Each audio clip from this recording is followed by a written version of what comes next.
நான் சுப்பிரமணியம் படத்துக்கு ஜெயில் நான் பார்க்கும்போது ஒவ்வொரு ஜெயிலாக தான் நான் எல்லா ஜெயிலும் போயிட்டு வந்தோம். ஒவ்வொரு ஜெயிலும் போகும்போதும் அது வேறு மாதிரி இருந்தது.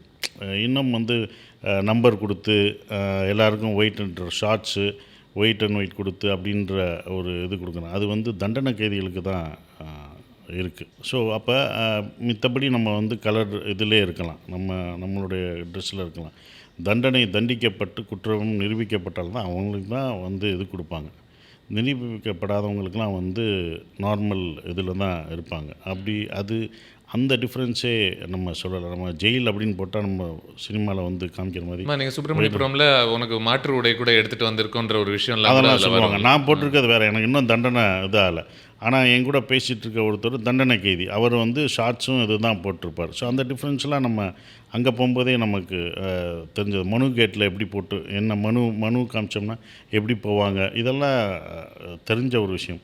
அப்போ இந்த கதை ஜெயில் கதை வரும்போது எனக்கு இது பட் நீங்கள் அது கண்டிப்பாக. ஆனால் இது வந்து இன்னொன்று இந்த பக்கம் எப்படி டபுளாக இருக்குது, எல்லாமே டபுளாக நமக்கு வரும்ல. இது ஜெயில் கதை அப்படின்போது இது என்னுடைய 2வது. நான் ஏற்கனவே ஒன்று பண்ணியிருக்கேன், பகைவனுக்கு அருள்வாயின்னு ஒன்று வந்திருக்கு. அதுவும் ஜெயில் தான், ஃபுல் அண்ட் ஃபுல் ஜெயில் தான். பகைவனுக்கு அருள்வாயின்றது அந்த கதையும் எனக்கு வந்து அனீஷ் அவர் திருமணம் நிற்க எடுத்த டைரக்டர் அதுவும் ஜெயில் தான். அது ஃபுல் அண்ட் ஃபுல் ஜெயில் தான்.